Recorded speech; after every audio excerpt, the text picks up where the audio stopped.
Greetings, land of the brave and beyond, and a very warm welcome to your Wednesday morning edition of the Cabinet Committee briefing session, coming to you live from the Government Information Center studio.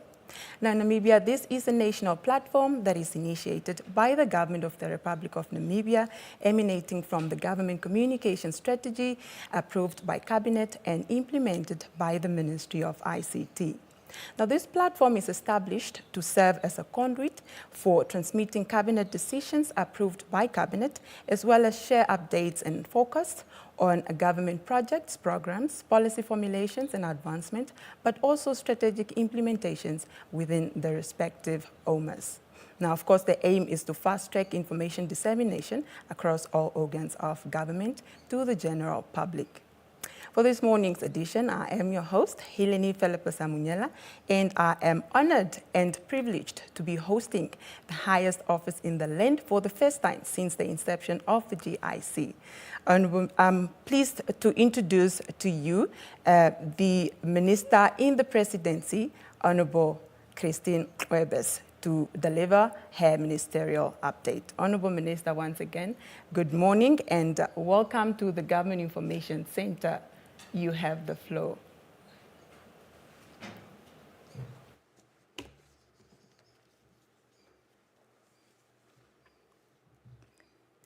Good morning, and thank you very much for having me. I'm delighted really to have been invited to update the Namibian nation about the activities of the Office of the President. I will give a summary of all the activities that we have been dealing with or busy with throughout the 5-year term, including the year under review. The Office of the President is mandated to accelerate socio-economic development through the oversight, coordination, and implementation of government programs, as well as to facilitate the maintenance of an enabling environment for peace, safety, and stability. To start with, I should give you a rundown of the structure of the Office of the President, because there are several agencies and offices under the Office of the President over which the Minister in the Presidency has political oversight. The first one is Namibia Central Intelligence Services, known as NCIS. It is an agency of the Namibian government that is responsible for all intelligence services in Namibia. The NCIS was established in June 1998 through Proclamation 12, 1998, which is enforced through the National Namibia Central Intelligence Service Act of 1997. Secondly, we have the National Planning Commission that also falls under the presidency, and this serves as a central agency for monitoring and evaluating development policy, plans, and programs. It assesses resource needs, identifies resources of funding, and allocates budget for socio-economic development. The National Planning Commission also centrally coordinates funding received from bilateral and multilateral development partners. Thirdly, the Namibia Investment Promotion Development Board is mandated to promote and facilitate local and foreign investments and MSME development towards job creation and economic development. The NIPDB is headed by a Chief Executive Officer. The National Planning Commission is headed by a Director General. The Namibia Central Intelligence Service is equally headed by a Director General. Following, we have the Ministry of Gender Equality, Poverty Eradication, and Social Welfare, which also falls under the presidency. This ministry is mandated to ensure gender equality and equitable socio-economic development, including the rollout of our comprehensive social safety nets for women, men, and the well-being of children. The presidency also includes the office of the First Lady, Vice President, former President, and founding President. Equally, the offices of regional governors have been effectively transferred to the presidency 3 years ago. The governor is the political head of the region and provides strategic political leadership within the framework of the law in a given region. The office of the governor plays a central role in ensuring greater involvement of the people in public life. Now we look at the role of the minister in the presidency. Apart from overseeing or playing a political oversight over the agencies, the offices, and the entities that I have just mentioned, the minister in the presidency is firstly a member of parliament and then a cabinet member who is a principal advisor to the president and oversees policy formulation in the presidency, as well as the interfaces with cabinet, interfaces with stakeholders, both locally and internationally. The minister in the presidency assists the president both technically and administratively to effectively exercise his or her roles and responsibilities as head of state and government. The minister also presents and motivates the annual budget of the Office of the President, the Auditor General, and the Namibia Intelligence Service, as well as the Director General of the National Planning Commission. The minister in the presidency also tables bills that emanates from the office of the president in parliament.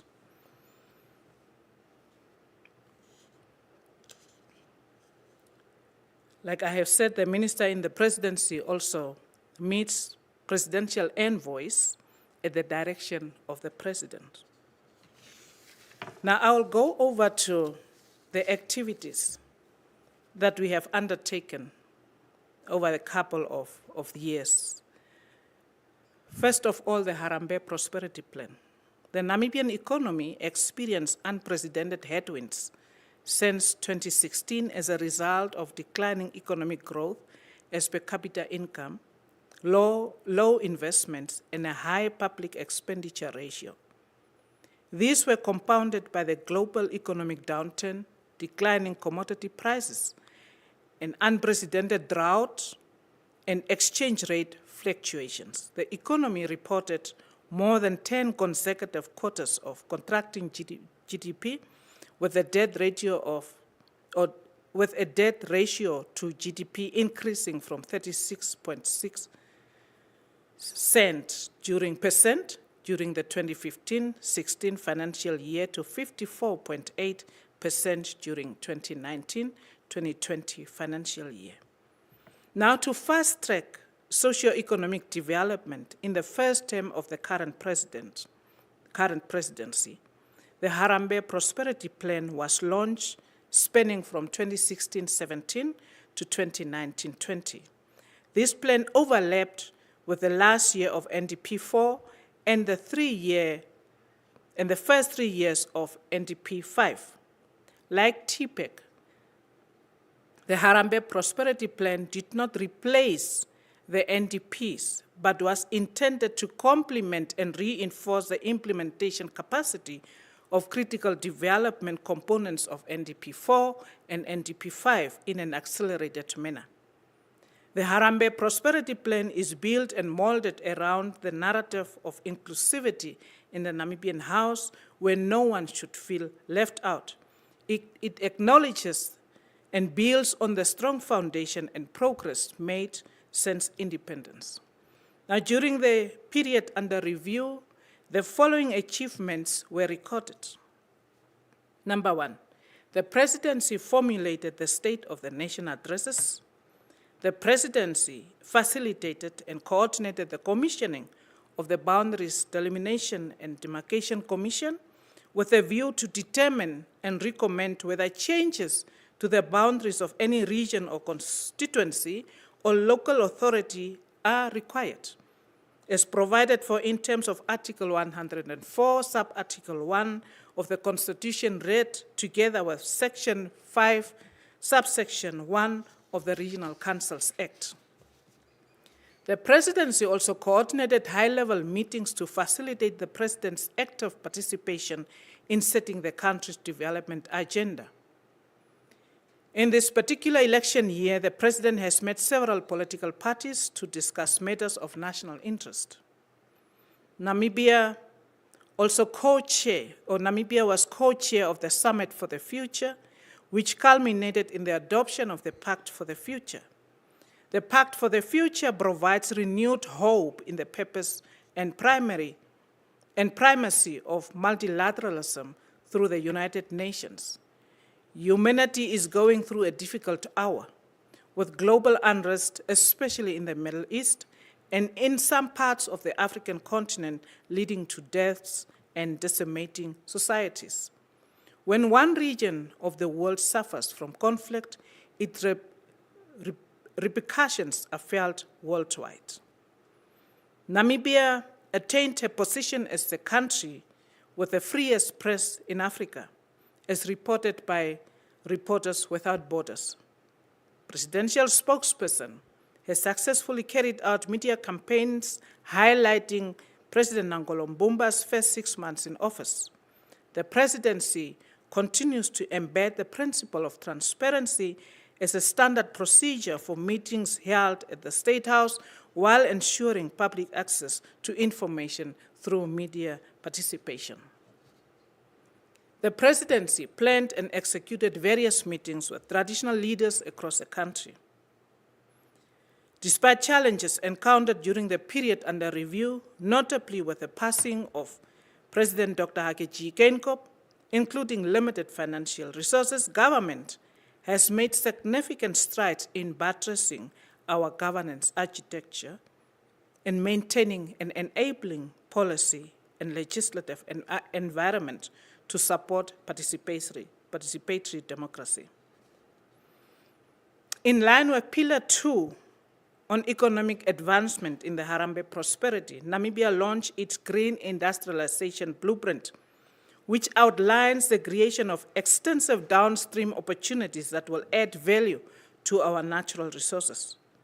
This milestone was championed by the Namibia Green Hydrogen Program, spearheaded by the Economic Advisor and Green Hydrogen Commissioner. The execution of various business rescue recommendations from the Business Rescue Task Force, which was put together by the late President, is underway. Some of the recommendations have been completed, including the enactment of the Banking Institution Act, the review of SME COVID Relief Credit Guarantee, as well as the Development Bank of Namibia's COVID Relief Loan Scheme. Furthermore, consultations on a national scale regarding the Namibia Investment Promotion and Facilitation Act has been concluded, and the Act is now under review with the Cabinet Committee on Legislation. Several international missions were undertaken to enhance Namibia's role in the attainment of regional, continental, and global aspirations, as well as to strengthen relations. As a result of this, excellent partnerships were forged, paving the way for the implementation of various projects, including the green hydrogen projects in Namibia, as well as the development and commercialization of recently discovered hydrocarbon potential in Namibia for the benefit of all Namibian citizens. The Presidency, together with other stakeholders, finalized the inauguration of the Chief Hosea Kutako Museum and Memorial Shrine yesterday, 10th of December, at Twasis Aminus constituency in Omaheke region. During the period under review, all 14 regional governors have presented their State of the Region addresses, which outlines the progress of government initiatives in the regions. Namibia and Botswana officially inaugurated the Botswana-Namibia Binational Commission in the previous year, which saw the signing of 7 bilateral instruments of agreement. A salient outcome of this BNC is a newly introduced 24-hour operation of the Trans-Kalahari and Katima Mulilo border posts during the period under review. This has improved trade across borders as well as movements of persons, with a resultant reduction in congestion at the 2 border posts. Altogether, Namibia continues to take advantage of the opportunity to position herself in the global market to promote economic diplomacy for tangible economic recovery.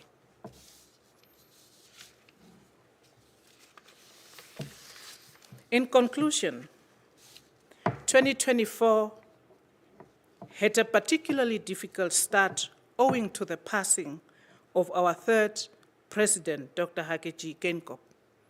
Nevertheless, the presidency weathered through the storm with renewed commitment to effective governance in order to ensure that the term of the 3rd and the 4th administration come to an end on a positive note.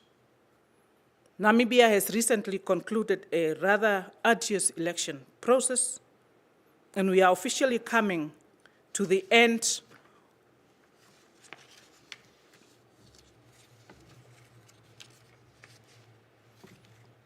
of the 4th administration,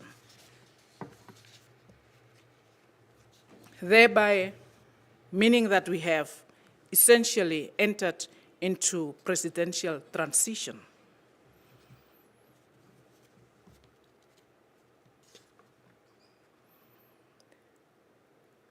Historically, presidential transitions are a vital part of the democratic tradition, symbolizing the peaceful transfer of power, which is a hallmark of a healthy democracy. The presidential transition that is taking place currently is significant not only for the incoming administration, but also for the overall health and stability of the nation, ensuring that governance continues effectively and that democratic principles are upheld. The office of the presidency is well geared towards receiving the 5th president of the Republic of Namibia on the 21st of March, 2025. And with this, I also wish to express a word of congratulations to Her Excellency, Dr. Netumbo Nandi-Ndaitwah, President-elect of the Republic of Namibia. I wish you all a Merry Christmas and a happy and prosperous 2025 from the Office of the Presidency. I thank you. Thank you, Honorable Minister, for that very comprehensive update and for taking our time today to update the Namibian nation on the important activities that are being carried out by the Office of the President. And of course, for your informative address has greatly enhanced the understanding of the critical work that is actually being done to shape the future of the Namibian nation. Thank you so much once again. All right. Now, Namibia, that is all the time we had for today's Cabinet Committee briefing session. Do join us again tomorrow when we bring you another information sharing session from myself, Hileni Philippa Samunyela, and the entire GIC production crew. Until tomorrow, take care.